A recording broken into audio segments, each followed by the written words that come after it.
Lucas capítulos 1 al 3. Hace unos años estaba en la peregrinación europea de jóvenes y fui a una de las charlas y dijeron, el sí de una mujer cambió la historia.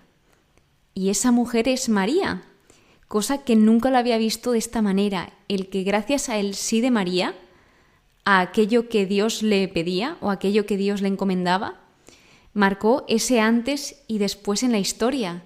A través de ese sí existe antes de Cristo y después de Cristo. Si María no hubiese dicho que sí, no sabemos qué hubiese pasado, pero marca la importancia de esa entrega de María hacia hacer la voluntad del Señor.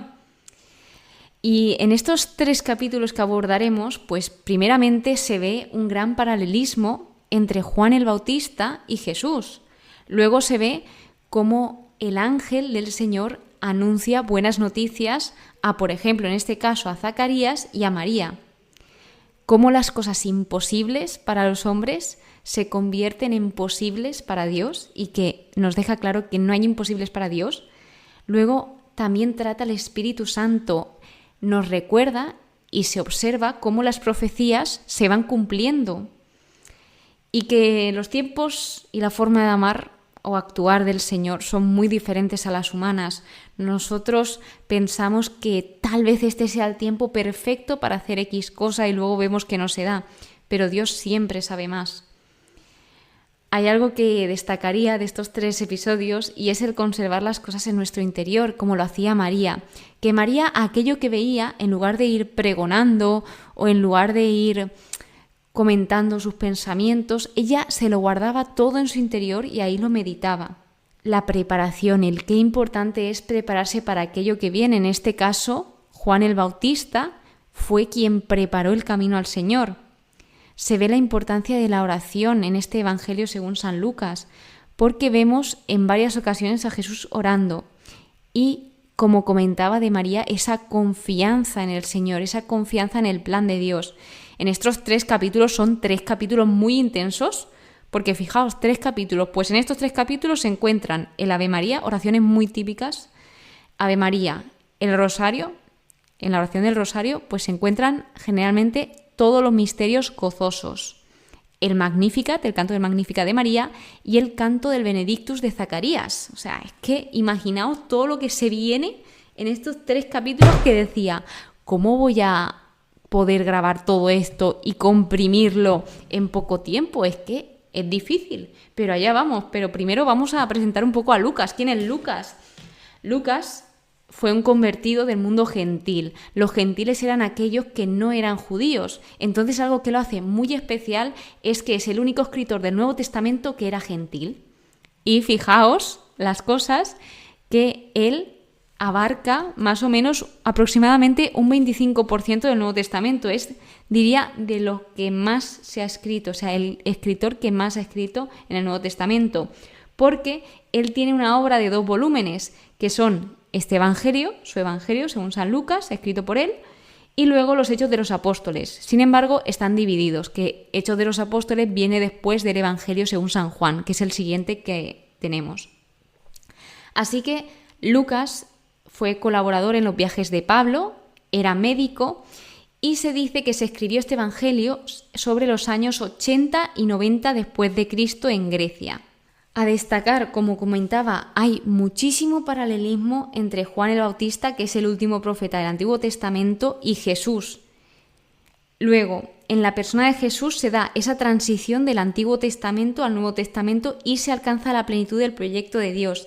El público al que va dirigido este Evangelio generalmente son los griegos y también son los creyentes ya informados de cuanto ha sucedido entre ellos sobre la persona de Jesús. En una mínima parte también va dirigido hacia público judío y a las mujeres. ¿Por qué? Pues vemos cómo Lucas da un lugar especial a la mujer, porque aparte de que es un evangelio muy completo, es el más universal, el más interesado tanto en las mujeres, los niños y los marginados sociales. Y bueno, también es el más interesado en la oración y hace mayor énfasis en el Espíritu Santo y en el gozo y en predicar el Evangelio, la buena noticia. Él ilustra el seguir a Jesús como un viaje donde vas aprendiendo por el camino. Y ahora, adentrándonos en estos 3 capítulos más profundamente, hay un prólogo muy bien hecho y muy resumido, que son 4 versículos, donde él va narrando cosas verificadas. Esto está escrito por él y dice: he decidido, después de haber investigado diligentemente, es decir, aquí él está diciendo que las credenciales académicas y científicas son las adecuadas, es decir, que se ha investigado todo y que va a escribirlo por orden. Esto es decir, está haciendo el prólogo en un lenguaje más culto, pero todo lo que es el Evangelio, a partir del prólogo, se habla en un lenguaje común para que todos lo entiendan. Y usa la tradición como fuente de información. El propósito es para que conozcas la solidez de las enseñanzas que has recibido. Empieza con el nacimiento y la vida oculta de Juan el Bautista y de Jesús, muy paralelas, de verdad paralelísimas, donde presentan en este caso al matrimonio de Zacarías e Isabel y al matrimonio de María y José, aunque aún no era matrimonio, María estaba desposada con José. Entonces dice de Zacarías y Isabel que eran justos ante Dios, cumplían fielmente los mandamientos y preceptos y que eran de avanzada edad. Remarca que Isabel era estéril. Entonces el sacerdote Zacarías le toca en suerte entrar en el santuario del Señor, que esto era algo muy privilegiado y esto era una gran oportunidad porque solo pasaba una vez en su vida, en la vida de un sacerdote. Habían como 200.000 sacerdotes y esto una vez en la vida. Entonces esto pues era probablemente el evento más grande de su vida. Así que él fue al santuario del Señor a quemar incienso y ahí se le aparece el ángel del Señor, donde tanto a María como a Zacarías se le dice de lo primero: no temas, Zacarías, María. Esto estoy hablando en términos paralelos, estoy contando la historia paralelamente. Porque tu petición ha sido escuchada. Vas a tener un hijo que se va a llamar Juan. Juan significa llave favorable. Y a María le dice: alégrate, llena de gracia, el Señor está contigo. Esto solo se lo dice a María. Y luego ya empieza con el no temas. Porque has hallado gracia delante de Dios. Que esto es el Ave María, el Dios te salve María. Entonces a ella se le dice que concebirá un hijo que se llamará Jesús. Volviendo a Juan, le dice: te llenará de gozo y alegría, será grande ante el Señor, lleno del Espíritu Santo. Irá delante del Señor con el espíritu y el poder de Elías para preparar al Señor un pueblo bien dispuesto. Esto a Zacarías le pilla un poco desprevenido porque le dice al ángel: ¿cómo va a ser esto? Refiriéndose a la edad que tenían ya. Entonces dice: yo soy Gabriel, que está al servicio de Dios y enviado para anunciarte esta buena noticia. Él se iba a quedar mudo hasta el día en que sucediese aquello que se le había dicho por no haber creído, por haber sido incrédulo. Entonces, cuando sale Zacarías, él está mudo y hasta que el niño no nace, él no habla. Isabel concibió y estuvo 5 meses recluidas y decía: el Señor ha hecho esto por mí, cuanto ha tenido a bien quitar mi oprobio entre la gente. Porque el ser una mujer estéril en esa época era como algo muy criticado. Luego la Anunciación, que es el primer misterio gozoso, la encarnación del Hijo de Dios, donde aquí ya os he comentado alguna parte. El ángel le dijo a María que sería grande, que se llamaría Hijo del Altísimo, que reinaría por los siglos de los siglos y que su reino no tendría fin. Entonces María le dice: ¿cómo será esto posible? Porque no conocía varón. O sea, claro, humanamente pensado, dices: ¿cómo me va a suceder esto si no he tenido relaciones? Entonces el ángel le dice que vendrá por obra y gracia del Espíritu Santo y que será llamado Santo, Hijo de Dios, diciéndole: porque nada hay imposible para Dios. La contestación de María, brutal: he aquí la esclava del Señor, hágase en mí según tu palabra. Que esto también se reza en la oración del Ángelus a las 12 de la mañana. Que se dice: he aquí la esclava del Señor, hágase en mí según tu palabra. Entonces aquí vemos que todo esto tomó más confianza en el Señor de lo que podemos pensar, porque María estaba aceptando recibir un embarazo que parecía sospechoso, muy sospechoso, a ver, si lo pensamos es muy sospechoso. Y esto en una cultura que tenía una posible pena de muerte por adulterio, porque si ella humanamente piensas que estás embarazada es porque has tenido relaciones. Entonces, si ella aún no estaba casada, pues a ojos del mundo era adulterio y era pecado. Entonces, ojo cómo seguía el estudio que decía: María se identificó con los pecadores para que el propósito de Dios fuera cumplido. Que esto tiene mucho más trasfondo. Si recordamos el primero de los evangelios, que es San Mateo, se ve cómo San José, al enterarse de esto, de que estaba embarazada, decidió repudiarla, pero se le aparece ese ángel del Señor en sueños diciendo: no hagas esto porque esto es obra del Espíritu Santo. Porque José podría haberlo dicho públicamente y hubiese sido horrible, o sea, pena de muerte por adulterio a María. Pero él decidió como guardar silencio y a ver qué sucedía. Entonces, esto también dice mucho de San José. Así que bien, una vez esto, viene la visitación, que es el segundo de los misterios gozosos, la visitación de Nuestra Señora a su prima Isabel, que esto es que María fue a Judá. María se puso en camino y se dirigió con prontitud, sin demora, que esto era el lema de la JMJ 2023 de Lisboa. Nos leyeron esta parte miles y miles de veces, pero te digo una cosa, no me cansaba. Me parecía un trocito precioso del Evangelio y me lo sigue pareciendo. Dicen que cuando de repente apareció María, oyó ese saludo, Isabel, saltó de gozo el niño en su seno. Isabel se llena del Espíritu Santo y le dice: bendita tú entre las mujeres y bendito el fruto de tu seno. Que esto es el Dios te salve María, la Ave María. Y se le dice: feliz la que ha creído que se cumplirían las cosas que le fueron dichas de parte del Señor. Le sigue el Magnificat, el Cántico de María, que es muy parecido al Cántico de Ana en el primer libro de Samuel, capítulo 2, en el Antiguo Testamento, y este es el cuarto misterio glorioso, la Asunción de María al cielo. Entonces, aquí se hacen alusiones al Antiguo Testamento. Vemos cómo María estudiaba y conocía la palabra de Dios, es decir, que llevaba las Escrituras en su corazón, y vemos cómo ella alaba, se alegra en Dios, reconoce la grandeza de Dios, su Salvador, que es poderoso, que es santo. María se queda 3 meses con su prima Isabel y viene el nacimiento de Juan el Bautista, luego su circuncisión al 8º día, y las personas querían ponerle de nombre Zacarías como su padre. A lo que Isabel le dice: no, Juan. Fijaos que Isabel no había hablado con Juan porque Juan estaba mudo. Con Zacarías. Es que aquí hay muchos nombres. Entonces Zacarías coge una tablilla y apunta que el niño no se va a llamar Zacarías, sino apunta Juan. Lo que la gente se quedó impactada porque no se esperaban que él iba a llamar a su hijo diferente a él, al nombre del padre. Y una vez pasó esto, Zacarías pudo hablar y habló alabando a Dios. Los vecinos empezaron a tener temor y todos cuantos lo oían quedaban impresionados, diciendo: ¿qué será este niño? Porque en efecto la mano del Señor estaba con él. El cántico de Zacarías, paralelo al de María también, es el Benedictus, y dice que Zacarías quedó lleno del Espíritu Santo y profetizó. Es un salmo de acción de gracias que remarco que él dice que Dios es fiel, habla de la salvación, de la misericordia del Señor, remarca mucho la misericordia de Dios, que se recuerda de todas las cosas que promete. Y esto siguiente va dirigido a Juan, que se llamará profeta del Altísimo, que iría delante del Señor para preparar sus caminos y para que el pueblo conozca la salvación mediante el perdón de los pecados. Dice: nos visita una luz de lo alto a fin de iluminar y de guiar por el camino de la paz.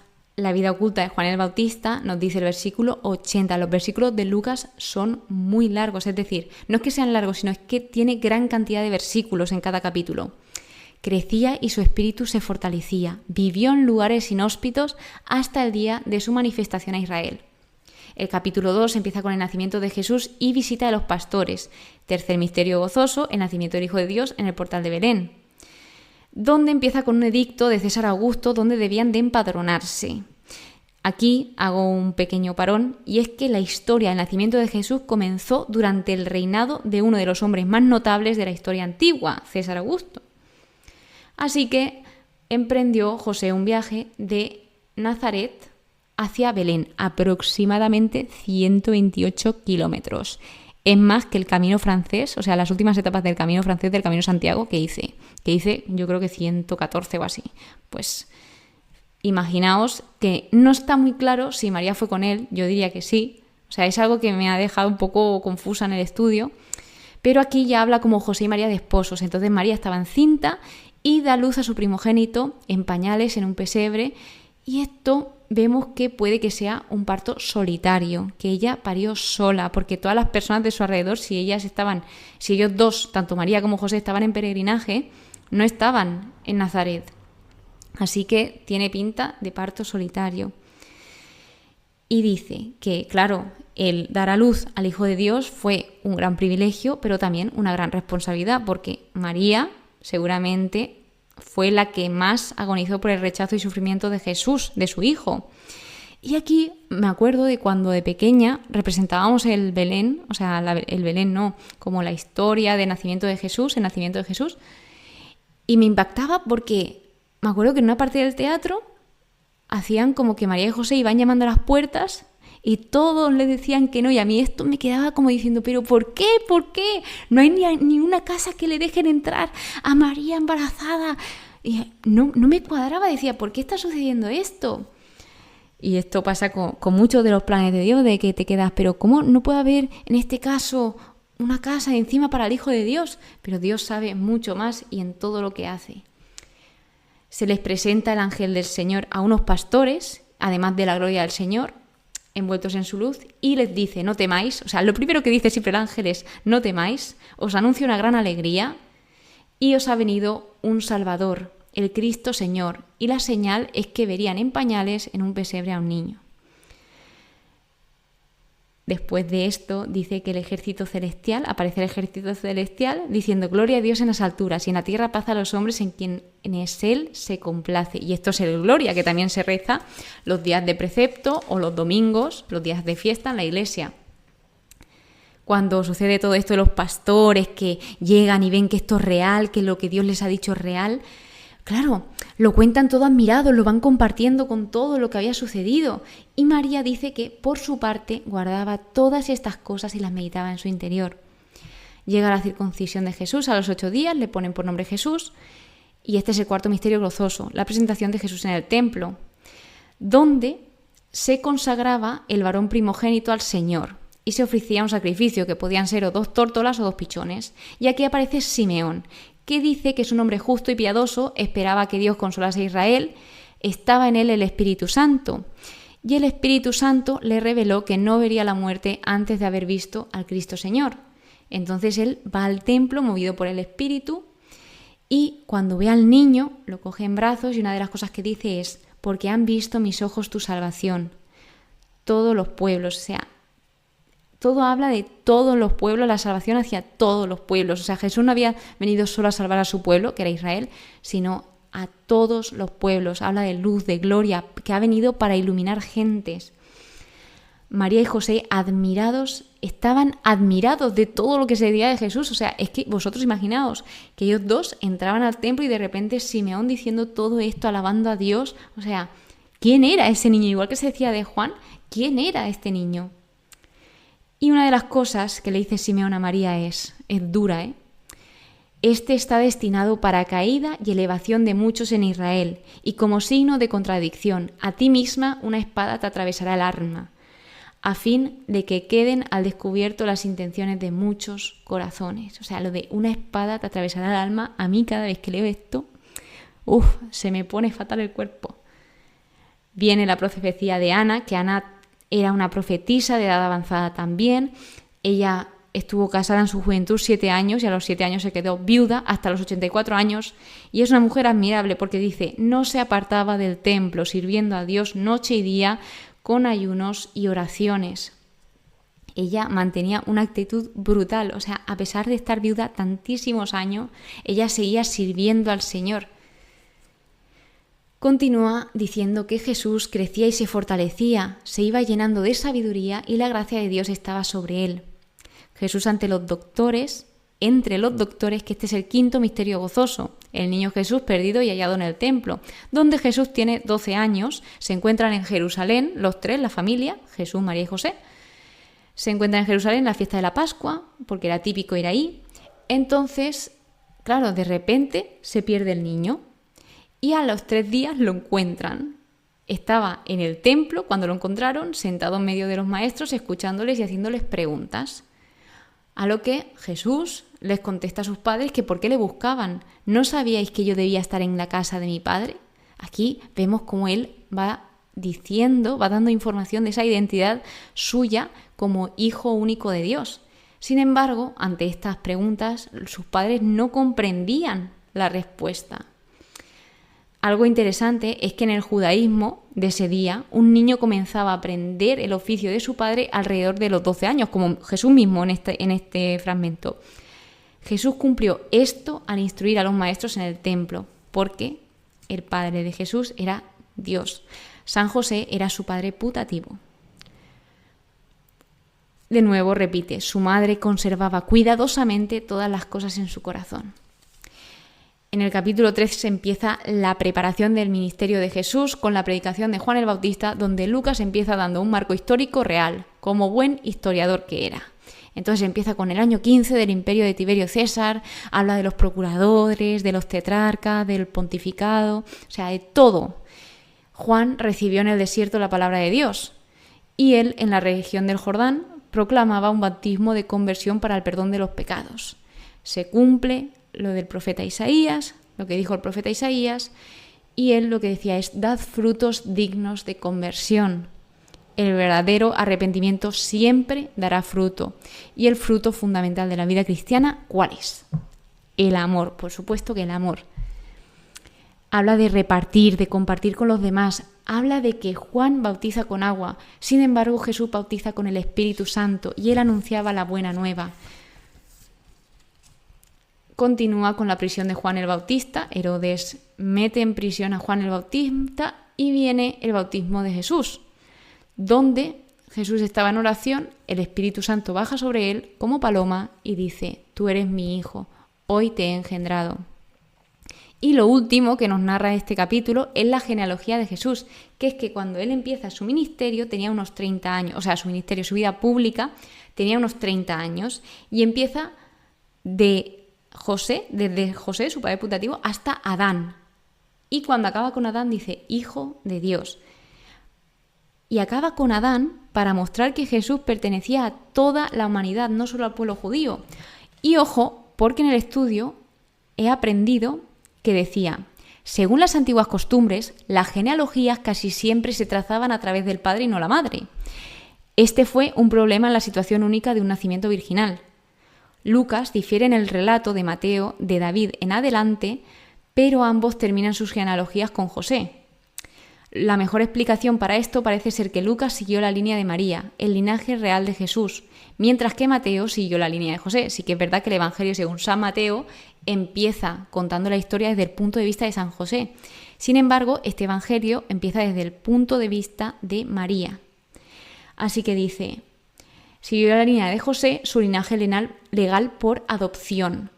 Este fue el punto de Lucas en su frase importante: hijo, según se creía, de José. Lucas comenzó con José porque siguió la forma apropiada y no incluyó mujeres en su genealogía, aunque sí que hay genealogías que están mujeres incluidas. Ojo ahí. Entonces, pues con estos hechos damos por concluidos estos 3 capítulos. Abordan muchísimas, pero muchísimas cosas, pero con calma. O sea, os invito a indagar en la oración de la Ave María, en el Magnificat, en el Benedictus, en los misterios del Rosario, porque en este caso eran los misterios gozosos, que los misterios gozosos se rezan los lunes y los sábados, los luminosos los jueves, los dolorosos los martes y los viernes y los gloriosos los miércoles y los domingos. Entonces, pues esto es un poco así, a modo resumen, los misterios del Rosario y estas oraciones tan importantes. De modo que a mí este evangelio, me preguntaban el otro día, de momento, ¿cuál crees que es el evangelio que más te ha gustado? Y estaba empezando este de Lucas. Digo, mira que me gustan todos, pero es que Lucas me gusta y Juan aún no lo he visto en profundidad. El que más he visto desde toda mi vida hasta ahora, más en profundidad, ha sido Lucas. Pero Juan también creo que me va a gustar mucho, mucho, mucho. Pero es que Lucas es una maravilla, y sobre todo el cómo habla de la mujer. Y vemos esto que os comentaba al principio, que ese sí de esta mujer, de María, cambió los tiempos, cambió la historia. Así que ojalá digamos que sí al Señor y dejemos hacer obras grandes en nosotros como lo hizo María. Muchísimas gracias por estar aquí, muchísimas gracias por escucharme. Espero que paséis muy, pero que muy buen día y que Dios te bendiga.